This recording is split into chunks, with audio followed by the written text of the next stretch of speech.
My husband refused to marry me without including an infidelity payout clause in our prenup. 7 years later, I finally understood why. I woke up one morning and couldn't understand my first language. My mother called, speaking as usual, but everything she said sounded like nonsense. I kept asking, "What?" until she switched to English and asked if I felt unwell. I had been fluent in Mandarin since birth and used it daily at home. My parents insisted on Mandarin exclusively until I started school, and even then, we spoke it almost entirely at home. But now it wasn't just unfamiliar. It was meaningless, not even like hearing a language you recognize but don't speak. I tried responding in Mandarin to tell her something was wrong, but my mouth couldn't form the words. I knew I should know them, yet reaching for them felt like grasping at smoke. Even basic words like hello or mom were gone. My tongue felt clumsy, as if I'd never made those sounds before. That day at work, I was scheduled to lead a presentation for our Beijing clients who didn't speak English. As they waited on the video call, I realized I couldn't read my own slides. The characters looked like meaningless symbols. My boss had to take over, pretending I had a migraine, and the deal collapsed because he couldn't handle their technical questions. I went to the emergency room, thinking I'd had a stroke. The tests and scans came back normal. The doctor asked me to try writing Mandarin. I couldn't even hold the pen properly for the characters. A translator came in to speak slowly and clearly, but it might as well have been an ancient language. She later said my blank stare unsettled her. My father flew in from California, refusing to believe my mother. He sat across from me for an hour, speaking Mandarin non-stop, but I just stared at him. He brought children's books we used to read when I was 3, yet I couldn't recognize a single character. He cried, something I had never seen him do. The neurologist suggested a rare form of aphasia, but this condition usually affects all languages, not just one. Losing a single language completely while retaining fluency in another is considered impossible. The brain doesn't separate languages so distinctly, especially a native one, but I was living proof otherwise. My girlfriend Lynn spoke only Mandarin and limited English. We'd been together 3 years, always communicating in Mandarin. Now she'd speak, and I'd only nod without understanding. She tried teaching me simple phrases as if I were a child, but I couldn't retain them. 2 weeks later, she moved out and never came back. Old journals from high school written in Mandarin were now unreadable. Videos of me speaking fluently at my cousin's wedding felt dubbed by someone else. My entire WeChat history was just incomprehensible symbols. 28 years of memories were locked behind a language I no longer possessed. My grandmother, who had dementia, spoke only Mandarin. I had been the only one able to calm her during episodes. Now when I visited, she became agitated because I couldn't respond properly. She kept asking what was wrong, and I couldn't explain. The nurses sedated her more often, and my family blamed me. The Language Institute tested me extensively and found no recognition of Mandarin, completely absent, not dormant. They compared it to having specific files deleted from my brain. I tried relearning Mandarin through apps and tutors, but it wouldn't stick. Every sound felt indistinguishable, like the same noise. My job required bilingual skills, so they let me go.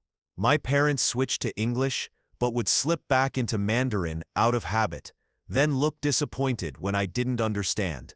Family gatherings became awkward. Everything had to be translated. Younger cousins laughed at me for not understanding cartoons. 3 specialists told me the same thing. This was medically impossible. Languages don't just vanish overnight. Neural pathways should still exist, even if damaged. Brain scans showed normal activity in all language centers when I heard English, but nothing when I heard Mandarin. My brain didn't even register it as speech. 6 months later, I still couldn't understand a word of Mandarin despite thousands of hours trying to relearn it. Then a researcher contacted me. She'd seen this once before, 12 years ago. That patient had also lost their first language overnight. When I asked what happened, she grew quiet and said they had reported something else before disappearing from follow-ups. When pressed, she admitted the patient claimed they'd started forgetting English too. She hadn't believed them at the time. I hung up and noticed I'd been staring at the word patient on my notepad for 30 seconds because it suddenly looked wrong. I blinked, but it still seemed like random marks. My hands trembled as I wrote other words. Doctor looked fine at first, then strange. Hospital flickered between normal and unfamiliar. Even language took 3 tries to spell correctly. The pen slipped from my fingers. My phone's keyboard looked foreign for a moment. The letters seemed in the wrong places. My thumb hovered over the screen as my chest tightened. This was exactly what the researcher had warned about. The other patient had started losing English too. Sweating, I scrolled through my contacts. Everyone's names looked normal, but took longer to recognize. I found the neurologist's emergency number and called before I lost my nerve. The receptionist couldn't understand me at first, because my words came out jumbled. I had to repeat myself 3 times. She finally transferred me to the doctor, who told me to come in immediately. His voice held real worry despite his calm tone. I grabbed my keys and wallet and drove to the hospital. A 20-minute drive felt like hours.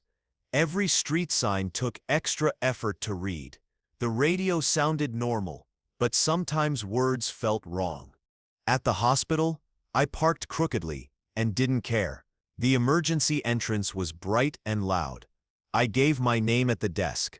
They were expecting me. A nurse led me to an exam room, followed by 3 others exchanging uneasy glances. They ran rapid cognitive tests, name objects in a picture, count backward by 7s, spell world backward. I passed, but some words took an extra second to process, like my brain was translating from nothing into English. Dr. Barnes arrived, visibly concerned, and ordered more tests, including stroke protocols, even though we both knew this wasn't a stroke. He prepped me for an emergency MRI to check for changes since my last scan 6 months ago. The MRI room was cold and loud. I lay still while the machine banged and clicked, focusing on thinking in English like a mantra. My name is Sarah. I live in California. I speak English. I understand English. English is my language now. The rhythm of the machine became calming as I clung to every word I knew. The scan took 45 minutes, but felt like days. Back in the exam room, Dr. Barnes returned with my brain images on a tablet. He couldn't hide his fascination. My language centers showed unusual activity but no damage. The areas once active for Mandarin were still silent, and now the English regions flickered oddly. Not damaged, just abnormal. He admitted he'd never seen anything like it in 30 years, and called in specialists immediately. My mother arrived an hour later with red eyes. She spoke slow, careful English, touching my hand as if to confirm I was real. Through the door, I heard her crying to a nurse that she was losing her daughter twice. First to the language, and now maybe to everything. They admitted me for observation overnight. The room was small, with one window facing the parking garage. I asked for a notebook and pen, and spent hours writing every English word I could recall. Colors, animals, foods, people's names, phrases, song lyrics, anything to build a barrier against what was happening. Writing felt like holding onto a rope in a storm. My hand cramped, but I filled 20 pages before exhaustion forced me to stop. I fell asleep, holding the pen. The next morning, I woke to voices in my room. A team of neurologists, including Dr. Barnes and a visiting researcher named Dr. Sterling, had gathered. They discussed my case as if I weren't there until Dr. Sterling introduced herself. She specialized in rare language disorders and had flown in from Boston overnight. They wanted to run experimental tests to map exactly what was happening before it progressed further. Dr. Sterling showed me charts and brain scans from her research, explaining she had tracked similar cases for 10 years. I was only the third person she had found with this condition. The other two patients stabilized at different points, with one taking several years before their remaining language stopped degrading. She explained how the brain usually processes multiple languages through overlapping networks. In our case, something had caused a complete disconnect. Two orderlies arrived with a wheelchair to take me to another part of the hospital for specialized testing. We went down 3 floors and through multiple security doors to reach a lab filled with unfamiliar equipment. The largest machine resembled a giant white helmet connected to dozens of computers. The technician preparing the equipment joked that I'd probably end up in medical journals, though my name would remain anonymous. He helped me onto a narrow bed that slid into a magnetoencephalography machine, designed to track brain activity at millisecond precision. The helmet device felt heavier than expected, with hundreds of sensors pressing gently against my scalp.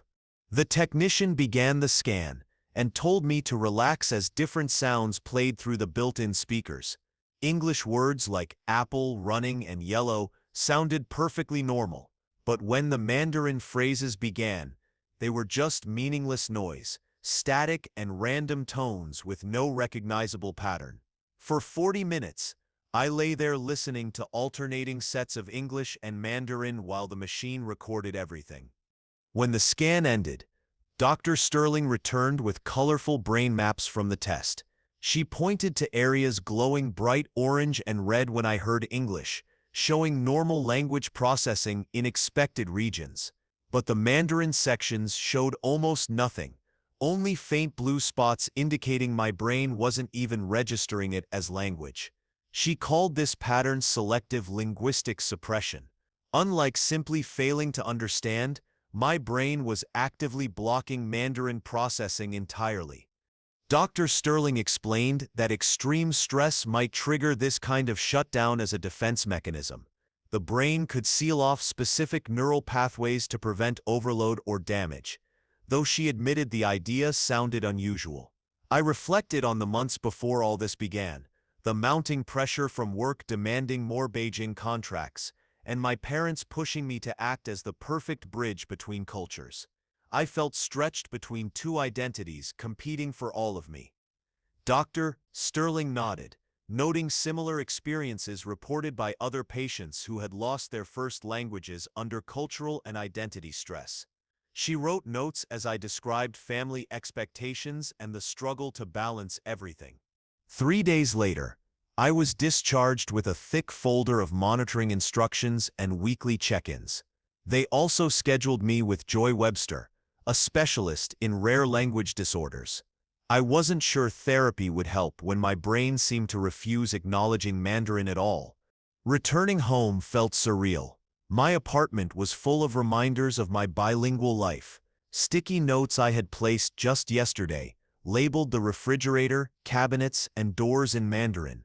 Now the characters looked like meaningless scribbles, no more recognizable than a child's drawing. One by one, I pulled them down, crumpling each and throwing them away, as if erasing proof I had ever understood them.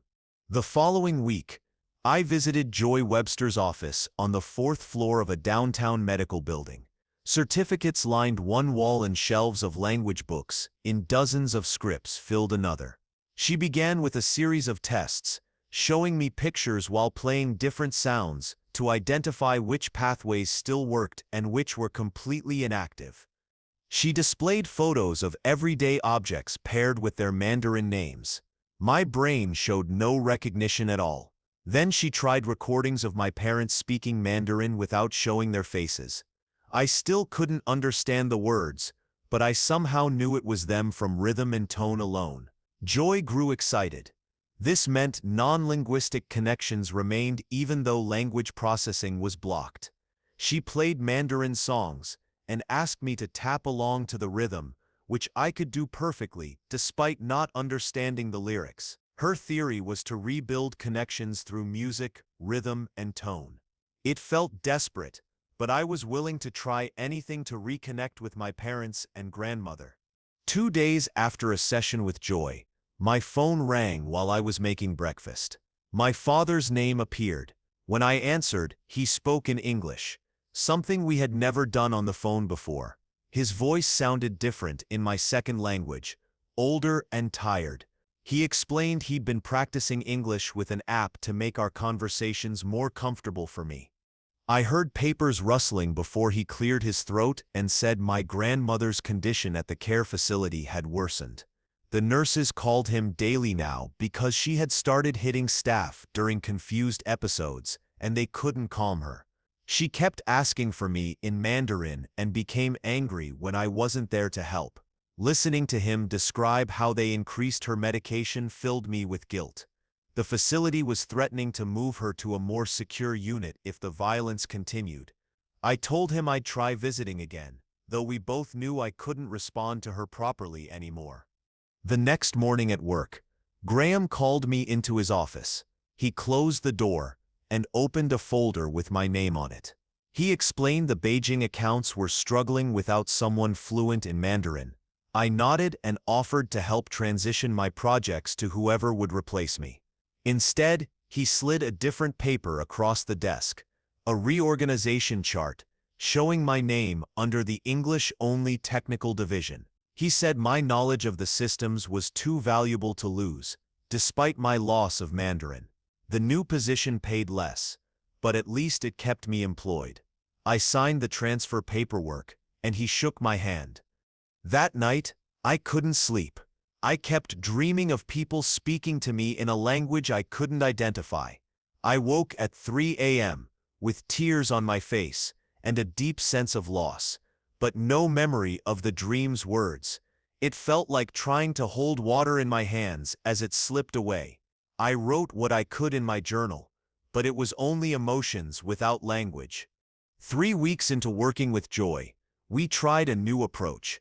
She played Mandarin sounds while I touched different textures, sandpaper for rising tones, silk for falling ones. My brain resisted making any connections, like forcing the wrong poles of magnets together. She played a simple word like ma, as I traced patterns in the sand, but nothing stuck. After each session, I left with a headache from the mental effort of trying to force my brain to recognize something it insisted didn't exist. Joy stayed patient and adjusted her methods, but I could see her frustration in her notes. One Thursday evening, Dr. Sterling called while I was cooking dinner. She said she had found something in old medical journals, a fourth case from 1987 in Germany.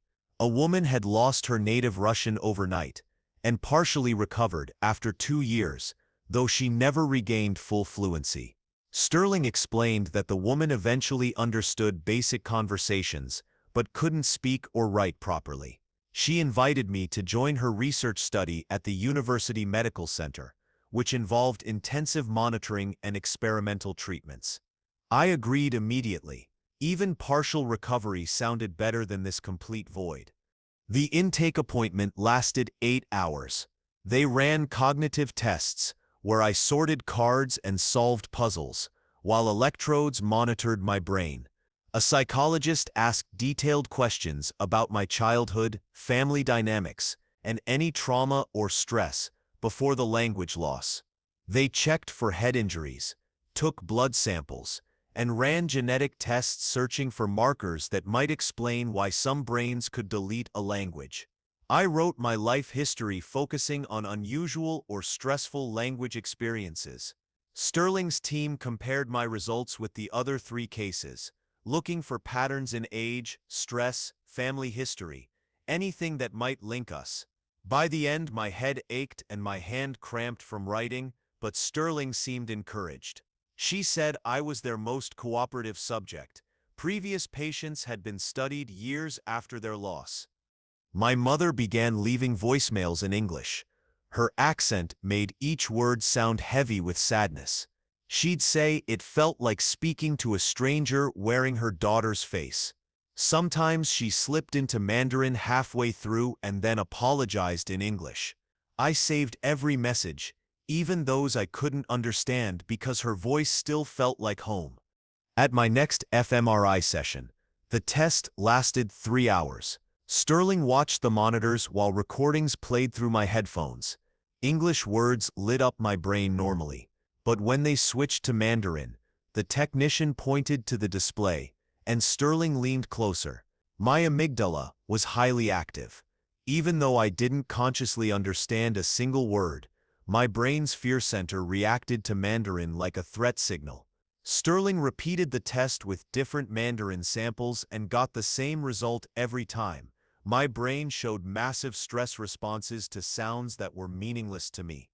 After the scan, Dr. Sterling sat me down and asked if I had ever experienced trauma connected to Mandarin, moments where something bad happened while people were speaking it. I thought carefully, but could only recall normal family conflicts, like being scolded for poor grades or arguing about curfews. Nothing that felt like true trauma. She noted that sometimes the brain shields us from events we don't consciously remember, and perhaps that was happening here.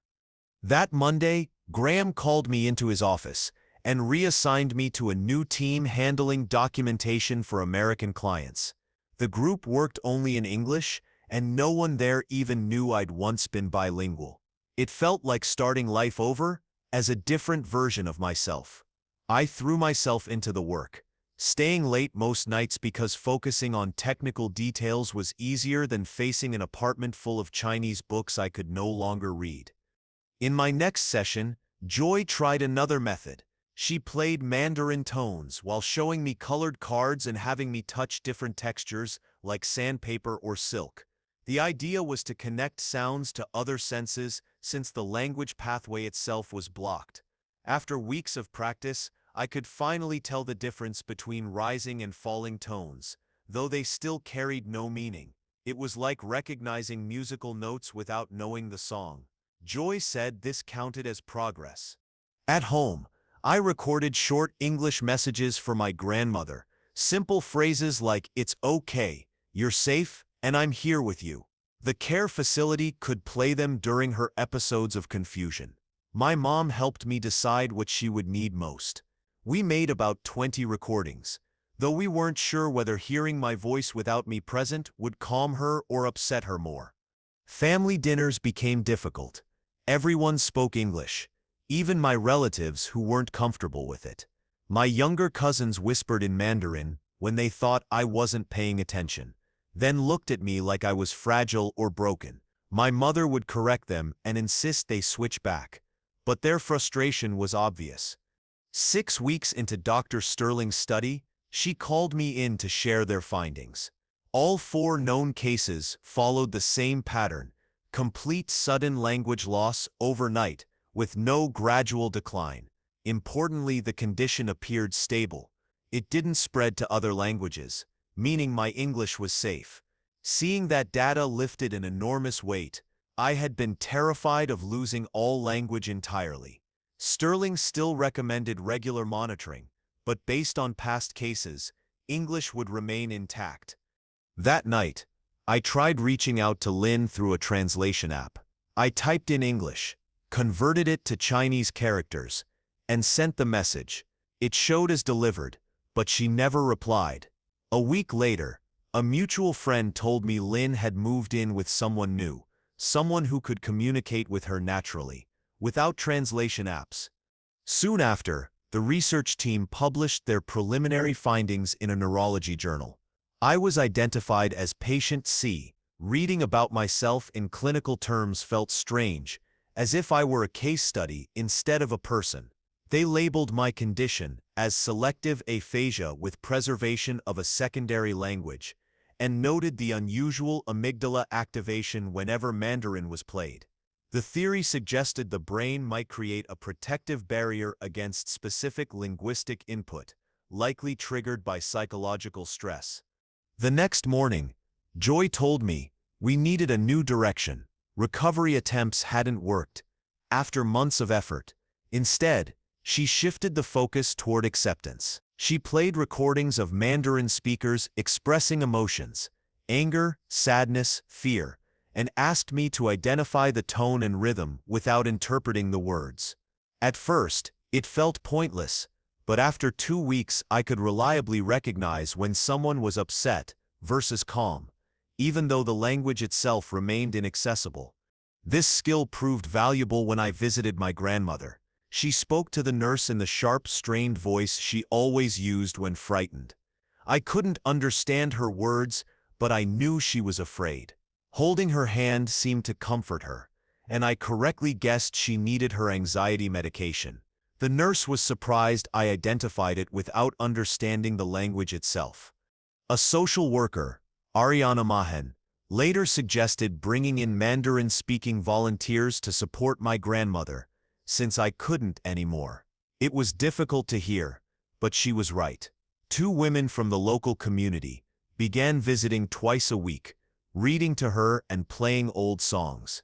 Within a month, her violent episodes decreased, and her medication was reduced. She even had more clear days, though she still asked for me.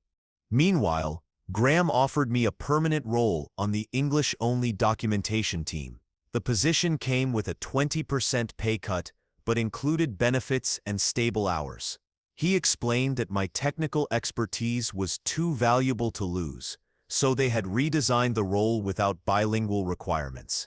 I accepted, knowing it wasn't the career I had once envisioned, but still a form of security.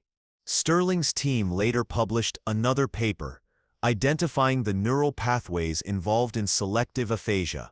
They mapped the disconnect between recognition and processing centers, showing how one language could be shut down while another remained unaffected. She admitted that therapies targeting these regions could be years, even decades, away, if they were ever developed at all. Around this time, Joy found a support group for people with language disorders. I attended one Thursday evening and met others with stroke damage, brain injuries, and developmental conditions, each missing parts of language in their own way. When I explained my case, many nodded in recognition. One man who had lost parts of both English and Spanish told me he would give anything to have one language fully intact, as I did. His words stayed with me, shifting my perspective from loss to what I still had. My mom also began adapting our communication. She started sending photos and videos while we talked, showing me what she was cooking or sharing family pictures as she told stories. We developed a new system of gestures and visual cues on video calls, almost like a personal sign language. It felt unusual at first, but over time it became our new normal. For my birthday, my dad flew in and took me to our favorite dim sum restaurant. I couldn't read the menu anymore, so he ordered for both of us in Mandarin. When the waiter tried speaking to me directly, Dad stepped in, saying I had a sore throat. We ate mostly in silence, with him occasionally pointing at dishes and giving their English names, both of us pretending this was fine, though we knew it wasn't. In one session with Joy, she played recordings of different Mandarin speakers. With my eyes closed, I could instantly identify my mother's voice, then my father's. When she played strangers, I shook my head. Joy showed me the data. My accuracy for recognizing family voices was over 90%. My brain still held on to their unique vocal patterns, even without understanding the words. We tried the same with old voicemails from Lynn, and I recognized her too, every single time. Joy explained this was significant because it showed some Mandarin pathways in my brain were still active, just not the ones for comprehension. Around the same time, the research study sent their first payment, which covered the income gap from my reduced salary. Dr. Sterling called to say our sessions were helping her team design new diagnostic tools for selective aphasia, and that 3 additional cases had already been identified using the criteria developed from my scans. The extra funds eased my stress about rent and daily expenses. That weekend, I drew simple picture cards for my grandmother's care facility: a blue cup for water, a toilet symbol for bathroom, and a red X over a body outline for pain. The nurses tested them during my next visit. When grandmother pointed to the water card, They immediately brought her a drink. She tapped the bathroom card and was guided to the restroom without confusion. When her hip hurt, she pressed the pain card and indicated where. We couldn't converse, but at least she had a way to communicate her needs clearly. On Monday, Graham called me into his office to discuss a new client, a Seattle tech company. He said my name kept coming up in meetings because I knew our systems better than anyone. That week, I led the documentation review, without my language loss ever being mentioned. Colleagues stopped treating me like I needed help, and included me as a full team member again. After 3 months of volunteer visits, Ariana called with news. One morning, grandmother was unusually clear and asking for me by name. I rushed to the facility and found her sitting up, alert. She grabbed my hand and began speaking quickly in Mandarin, tears running down her face. I couldn't understand the words, but she recognized me. The volunteer explained grandmother kept asking why I couldn't speak to her anymore, but seemed to accept that I was still present. We sat like that for an hour, her talking and me holding her hand. It felt like a gift, even without shared language. Dr. Sterling scheduled another round of assessments to measure my English stability at 6 months. Hours of verbal and written tests showed no decline at all. She explained that most aphasia patients experience some weakening in their remaining language, but my English remained fully intact. Her theory was that the Mandarin loss severed those pathways completely while leaving English untouched. The mechanism wasn't clear, but the data was solid. English wasn't going anywhere. Joy then suggested I try learning American Sign Language since it relies on different brain circuits than spoken language. I enrolled in evening classes at the community college. At first, my fingers felt awkward, but the visual nature of signing made it easier than Mandarin had ever been. To my surprise, I could retain the signs between lessons. Over the months, family dinners shifted naturally into English. At first, relatives would stop mid-sentence, looking guilty, but eventually, English became automatic. My aunts and uncles would catch themselves and translate without me asking. The cousins no longer whispered. They just included me in their conversations. Not long after, a former colleague invited me to consult for her firm. She needed someone to audit technical documentation for a pharmaceutical company, and my English-only expertise made me a perfect fit. The contract paid nearly double my hourly rate, and combined with my main job, I was earning more than before losing Mandarin.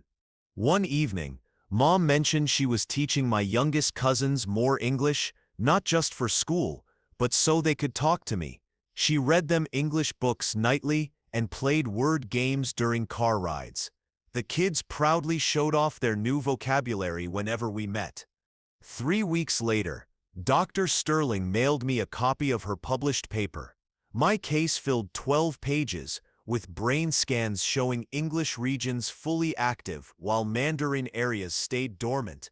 She explained my scans had changed how neurologists understood language organization, proving languages could exist in separate neural networks. Medical schools were already updating textbooks, and 3 new patients had contacted her since. The research was changing global diagnostic standards. Meanwhile, the Mandarin volunteers increased their visits to 3 times a week. One volunteer, Mrs. O'Black, began teaching me recipes without words. She brought ingredients, guided my hands while chopping vegetables, and corrected my motions while grandmother watched. Cooking calmed grandmother, even during confused episodes. After 6 weeks, I could prepare her favorite winter melon soup, which she finished every time. These visits gave me a new sense of purpose. At work, I noticed improvements too. With my focus entirely on English, my documentation became clearer and more precise. Error rates dropped, and clients started requesting me by name. Graham later offered me the lead role for our English documentation team. The pay raise wasn't huge, but the stability meant everything after months of uncertainty. At home, Mom helped Dad practice English, so he could participate more easily in family gatherings. Relatives paused their Mandarin conversations. When I arrived and switched naturally, even my teenage cousins translated their jokes, so I could share in the laughter. Grandmother's 80th birthday was held in the care facility's community room. The family decorated, cooked traditional dishes, and gathered to celebrate. When it came time for toasts, everyone automatically spoke in English. My father gave a speech about her strength and resilience, and my uncles followed with stories of her courage moving to America. Grandmother sat smiling, even though the words meant nothing. The love behind them was enough. Later that evening, while helping clean up, I noticed something unusual. The exit sign above the door suddenly registered as two Chinese characters I recognized. Over the following days, I began spotting familiar shapes in other places, the character for danger on cleaning supplies, and even my own surname on mail. It wasn't full reading, more like recognizing patterns I'd seen countless times before.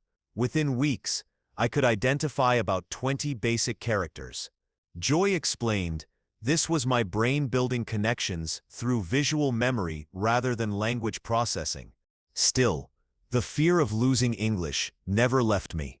I began journaling daily, recording myself reading, and saving backups in case something changed.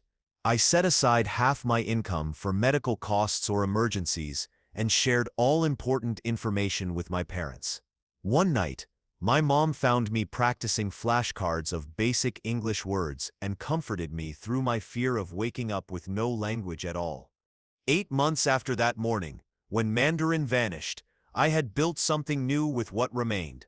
My career shifted from international coordinator to documentation lead, but I excelled at it. Grandmother received excellent care through the volunteers, while I managed her medical and financial needs. My family adapted and found new ways to include me fully. The grief of losing Mandarin never disappeared, but it no longer consumed everything else.